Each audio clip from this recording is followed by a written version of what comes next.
Hey everybody, thank you for joining me for another tier list. We've got a very fun episode for you today. We're going to be going through the discography of the incredible band Paramore. I was in high school from 2006 to 2009 when they really started to blow up, so they have been a band that has been a part of my life for almost 20 years now, and seeing them evolve over the years and continue to expand their sound more and more has been a real treat to watch and be a part of. And now with their newest album being out and being a little over a month old, I figured this would be a great time to go back and revisit all of their albums and really solidify my thoughts on how I rank each of them. So what I'm going to do today is go through their 6 studio albums, starting with All We Know Is Falling and going up to This Is Why, and I'll score each of them on this tier list, with S being the highest and D being the lowest, and I'll talk a little bit about each album, let you know my thoughts, and we will see where we end up. And please feel free to let me know your thoughts in the comments as well. I would love to hear where you agree and disagree and where you would rank these 6 albums, so please let me know. Alright, I think that's about it. Let's jump right into it.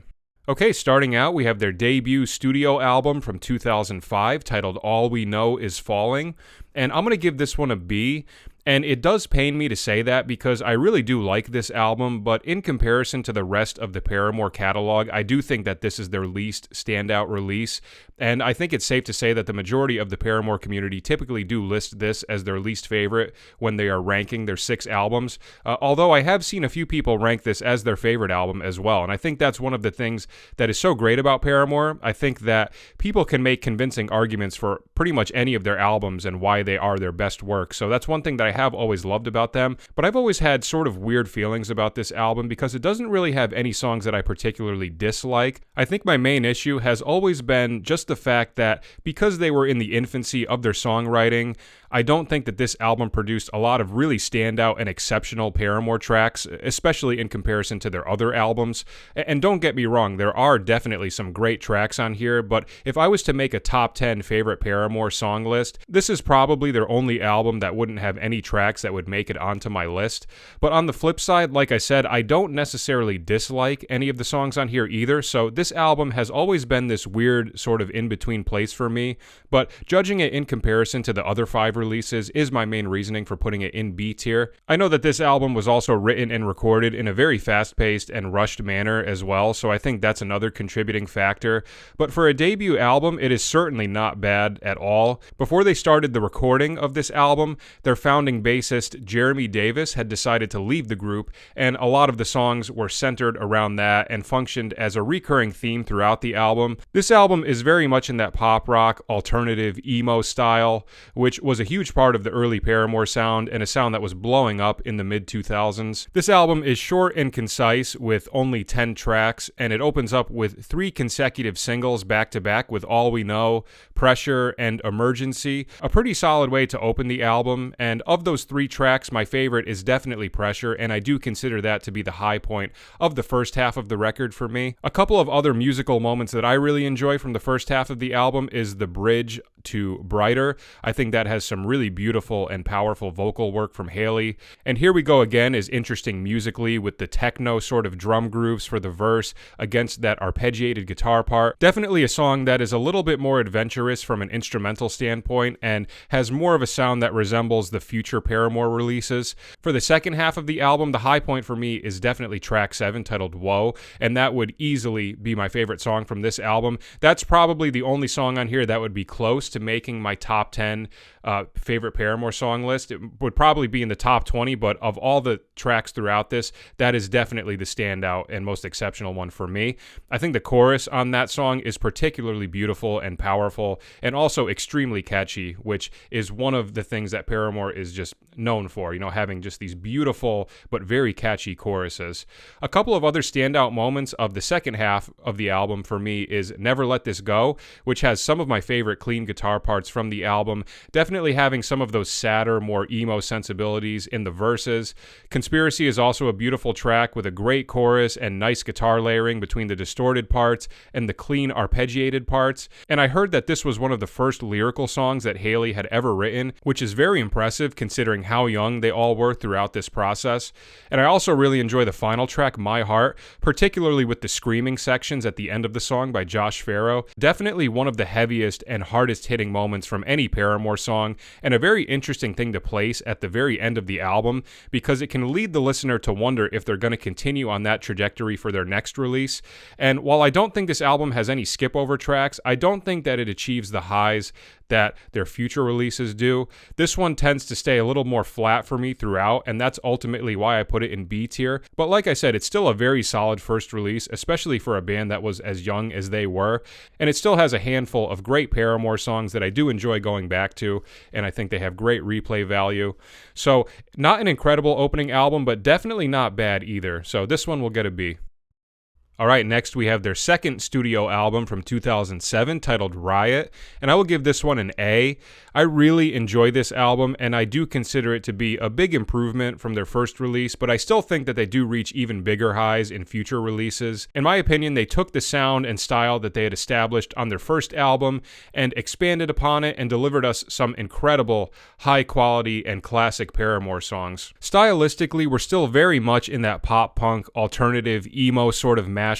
We have 11 tracks on here, and it comes in strong with 4 back-to-back hard-hitting tracks, opening with the intense and beautiful For a Pessimist, I'm Pretty Optimistic, and then following that up with 3 back-to-back Paramore bangers with That's What You Get, Hallelujah, and Misery Business, an incredible succession of 3 songs, and That's What You Get is my second favorite song on here, and also the one song on this album where Taylor York had co-written it. He was only the touring guitarist at the time of this release, and he didn't play on this album, but he did co-write 1 song on here and would go on to co-write 4 songs on the next album, and he actually co-wrote on Conspiracy from the first release as well. I should also mention that Jeremy Davis was back in the band and was the bassist on this album, and in my opinion, from track 1 to 4, this is where the album really peaks, and I think after track 4, that is where the momentum does start to dip down a little bit here and there. There are a couple of songs on here that do sound a little cliche to me, but for the most part, I do think that the remainder of this album has some really amazing tracks. I think Let the Flames Begin is a very tasteful and appropriately placed track. Mixing it up with a song that opens up with clean guitars was a very refreshing change of pace. And believe it or not, my favorite song on here is actually Miracle. Something about Haley's vocal melodies on this one just really hits me, and I think it's one of the most overlooked and slept on Paramore songs, and definitely the unsung hero from this album, in my opinion. Crush, Crush, Crush is also a super cool song with a lot of great mood and feel changes, a song that really takes you through a journey of so many different emotions. And I also think Born for This is an absolutely amazing song to close on, and definitely an improvement from the closer on the previous release. Another song with such a satisfying and hard-hitting chorus, and just the perfect banger of a track to wrap things up on. So as you can see, I really do enjoy about 85% of this album and consider it to be an improvement upon the first album, and it does contain a handful of tracks that would make my list of favorite Paramore songs. But with that being said, there are a couple of skip over tracks on here for me that do take away from the album a little bit, and I do think that their songwriting continues to get even more refined in future albums. But regardless of that, it's still a very good album with some incredibly high quality pop punk and emo songs that highlight a big shift and a movement in music that was a key part of the mid to late 2000s. So a great album. This one gets an A. Okay, next we have their third studio album from 2009 titled Brand New Eyes, and this one will get an easy S. I absolutely love this album, and this is definitely my favorite Paramore release. I think this is their most cohesive and consistent album from front to back. It does a great job of delivering us that Paramore sound that we heard on their first 2 releases, but also mixes up the vibe very nicely in a way that doesn't come off as forced and feels very organic and is placed at very appropriate times throughout the album. To me, they took all of the momentum that they had established from Riot and pushed it even further, delivering some of their best songs of their discography. And like I said, from front to back, I think this album is just so unbelievably consistent and strong. We now have Taylor York as a permanent member of the group, and he co-wrote 4 songs on here as opposed to the 1 song that he did on the previous 2 releases. And I think that was clearly a smart decision, and I think the quality of the songs that he wrote on here speak for themselves.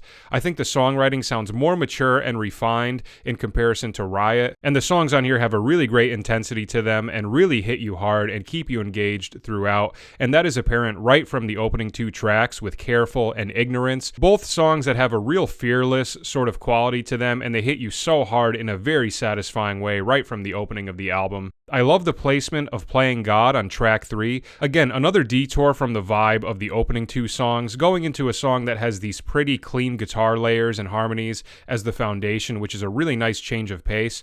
And then when we get to track 4, we have the first of 4 songs that were co-written by Taylor, this one being my second favorite song on here, titled Brick by Boring Brick. I absolutely love the grooves between the guitars and the drums in the opening instrumental section. Really nice contrast between the stripped down verses and then the intense chorus, which just hits so hard and feels so satisfying.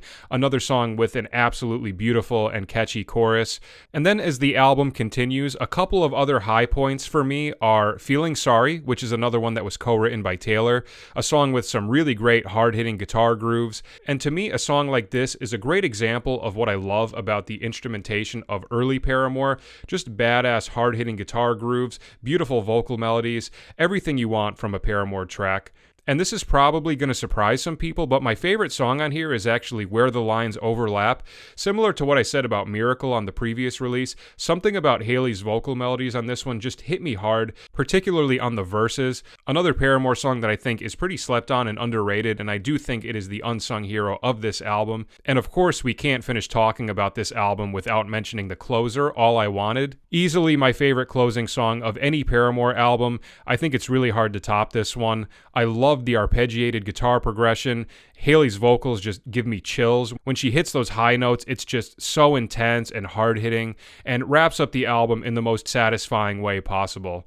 So I think this album features all of the best of Paramore, the classic hits combined with some seriously high-quality B-side tracks, as well as a great blend in style and mood, and the continual building upon the sound that they had left off on from the previous release. So this is my favorite Paramore album. This one gets an easy S. Okay, next we have their 4th studio album from 2013 titled Paramore, a self-titled album, and I will give this one an A. I've always had very conflicting thoughts about this one because I do think like 85% of this album is completely flawless, and comparing album to album, this one probably contains the largest amount of my favorite Paramore songs, but then on the flip side, this album also has a couple more skip-over tracks than any other Paramore album does for me, and I honestly think it's just because this album is a little bit too long. It's 17 tracks, which is way longer than any other album that they had put out up to this point, and I always felt that if they just omitted like 4 or 5 songs from this and trimmed it down a bit, but still kept all of the standout tracks, this would easily be an S-tier album for me. But those are my general thoughts about the album as a whole. As far as the background of this album goes, this would be their first release to not feature Josh and Zach Farrow, who had left the group in 2010, and it would only feature Hayley, Jeremy, and Taylor, and they brought in a drummer named Elin Rubin, who had played with Nine Inch Nails, and this would also be the last album that Jeremy Davis would play on as well. So a lot of stuff happening within the band at this time. Stylistically, this album does do a great job of incorporating some of those heavier elements that we had still gotten from them on their previous 2 releases, but also veering a little bit more into that power pop, synth pop, and new wave sort of territory on certain tracks, and those songs would definitely serve as a precursor to the direction that they would take more on their next album. And as far as the album goes, I honestly think that the opening chunk from tracks 1 to 7 start out absolutely perfect, one incredible track after the next, classic Paramore hits like Now, Daydreaming, and Ain't It Fun. Ain't It Fun is pretty consistently ranked as my #1 Paramore song. I know it's a cliche choice, but that song just kicks so much ass and has one of the most beautifully intense and hard-hitting choruses of any Paramore song in my opinion. After track 7 though, that is where some of the momentum does die down a bit for me. We still have some really incredible songs in the remainder of this album, but this has always been the part of the album for me where I start having a skip over track here and there, and there are a couple of other songs that I don't dislike, but I also don't think that they're standout songs in comparison to the bangers that we had heard on the first half. The 2 main songs on here that I've never been crazy about are Last Hope and Proof. I would have been completely fine if these 2 songs were just omitted from the album altogether. I think Ankle Biters is a cool song, and I really enjoy the noisy post-rock instrumental breakdown that comes in halfway through Future. But also on the flip side of that, I do think that Future is one of the weaker closing tracks of a Paramore album. For me, the two standout tracks from the second half are Still Into You, which is an absolutely beautiful pop song, and a song that very clearly shows you the direction that they're going to be exploring more in their next album. And believe it or not, my other favorite song on here is Hate to See Your Heart Break. I think for this album, this song is the unsung hero. It's just exceptionally beautiful, and it has a real sweetness, but also sadness to it, particularly in the chorus. I really love the vocal harmonies, the string backgrounds, and that xylophone or marimba that's doubling the vocal melody. It just sounds so sweet, but also has a somber feel to it, and I just love it so much. It puts me in such a vibe. This song would definitely make my top 10 favorite Paramore song list as well, believe it or not. I also think Be Alone is a really solid second to last track, and of the three interludes, the third one is my favorite. So as you can see, there are certainly a lot of great moments throughout the second half of the album, but at the same time, it does have a couple of those skip-over tracks for me, and a couple of songs that I just don't think stand out as much as some of the others. And I saw a little discussion about this album on Reddit recently, and I saw somebody compare this to the White Album, and I thought that was actually a very good comparison, because my feelings about this album are very similar to the White Album, where it does contain a lot of my favorite Beatles songs, but also some skip-over tracks, and just the variety of styles throughout the album. I think there are just a couple of dips here and there that take away from it a little bit, and it's just a little bit too long. But also, to be fair to this album, the strong songs on here are such incredible and classic Paramore songs that it is quite a lot to have to keep up with songs like that throughout this album. But like I said, if they had condensed this down to like 12 or 13 songs, I think this could have easily been an album that is just as good, if not better, than Brand New Eyes. But for me, unfortunately, those couple additional songs do make a difference and do take away from the album a little bit, but still an incredible album with some of my most favorite Paramore songs of all time. So this one gets an A.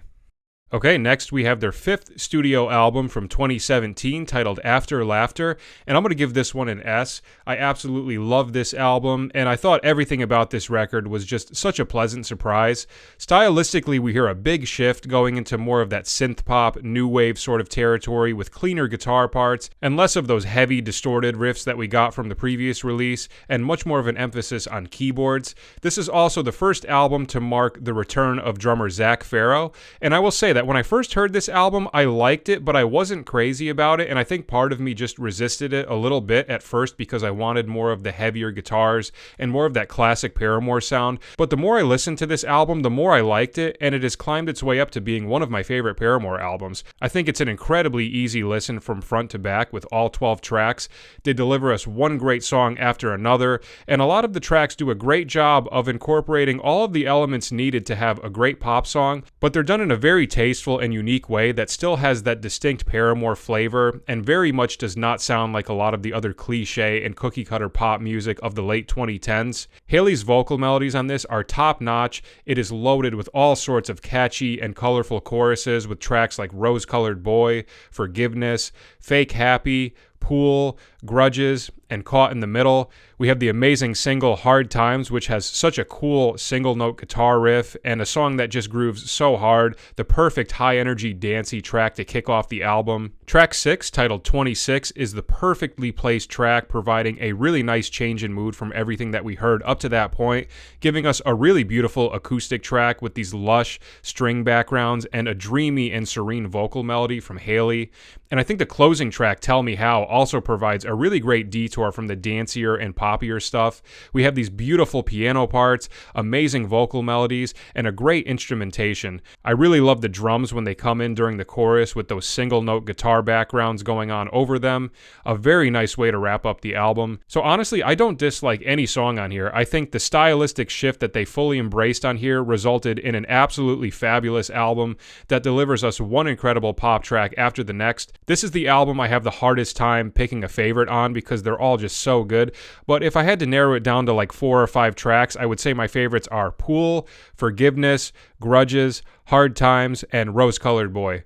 But like I said, I just love the whole album from front to back, and up to this point in the tier list, I'd say it is my second favorite album of theirs after Brand New Eyes. So incredible album. This one gets an S. Alright, last but not least, we have their 6th and most recent album from 2023 titled This Is Why. At the time of me recording this is only a little bit over a month old, so a very fresh album still. And with almost a 6-year gap from the previous album, I really had no idea where they were going to go with this one, especially after leaving us off on that new stylistic change that they had made on After Laughter. And I gotta say, I was very pleasantly surprised with this one. I'm gonna give this one an S as well. I would put this right up there with After Laughter. Brand New Eyes will always be my favorite, but this one is certainly a close second. I've seen people online compare this one to other Paramore albums stylistically, but I really think that this album is its own unique thing. They've said that this is their most collaborative album up to this point, and I think you can really hear that in the songwriting. I think it sounds like they really found their collective voice on this one. It's less synth-heavy compared to After Laughter. This one has more guitar-based songs, but the guitars also aren't as heavy as the earlier albums on most of the tracks, so I think this is a great breath of fresh air and a very tasteful and appropriate stylistic choice for this album. Obviously, they are still incorporating keyboards and synths, but it's more as a textural addition to the songs rather than being used as the centerpiece of the track like we heard on so many of the songs on After Laughter. I listened to this album a good handful of times, and honestly, it got better every time I listened to it. It's fairly short with only 10 tracks. That would probably be my only mild critique of it, but there isn't one song that I dislike on here. From front to back, I think the track listing is rock solid. I love the topics covered in this album. I think since their last release in 2017, the world has certainly continued to get even crazier, and I think Haley does a great job of commenting on it, particularly with the opening 2 tracks, This Is Why and The News, which were the 2 singles released for the album. Both songs bring the album in very nicely. I think This Is Why is a great example of a song that really embodies those stylistic shifts that they made on this album, and I think The News is a really cool track that bears more resemblance to early Paramore, and there are a few tracks on here that do sound more like early Paramore, so I think they did a great job of giving some old school fans a few similar tracks to their older stuff, while also delivering some very tasteful and high quality new stuff. The remainder of the album features songs commenting on a lot of different human emotions such as procrastination, love and lust, regret, and conflicting thoughts about a romantic partner, all very relatable commentaries on the human condition. Lyrically, I think it's all very beautiful stuff, and like I said, I don't think there is a wasted song on this album. My personal 2 favorite sequences of tracks are tracks 3 to 6 and then tracks 7 to 10. I think the ending chunk of this album is really exceptional. If I had to narrow down 3 favorites on here, I would go with Crave, Big Man Little Dignity, and Liar. I think Liar has some of Haley's prettiest and most colorful vocal melodies of this album. The chorus also has some very interesting chord movements going on with this really tasty minor 6 chord that unexpectedly comes in and really catches my ear. From a theory standpoint, it's another reason why I like this song so much. But like I said, I could not be happier with how this album turned out. I loved After Laughter, and I thought the synth direction was a very cool sound for them, but I'm also happy that they decided to go into a different direction on this one. And like I said, they did a great job of giving us a few tracks that give us some tastes of early Paramore, but also taking us in some new and refined directions, delivering a beautiful collection of 10 tracks. So amazing album. I'm very happy to be giving this one an S. Alright, so that is it. We went through their 6 studio albums, and this is what I came up with. This was actually a lot tougher to make than I had anticipated. I changed things around quite a bit, probably a little more than almost any other tier list that I've done so far, and I definitely needed to re-listen to each album a handful of times to really solidify my thoughts on them. But this is what I came up with, and I feel good about it. So thank you so much for listening. I really appreciate it, and I hope you enjoyed it. And if you are interested, feel free to check out some of my other tier lists. They will be linked in the description and the comments. Check them out, see if there's anything else that you might like. And like I said, please let me know your thoughts in the comments. I would love to hear where you rank these 6 albums and where you agree and disagree with my takes. So that is it for today. Thanks again for listening, and I will see you at the next video. Take care.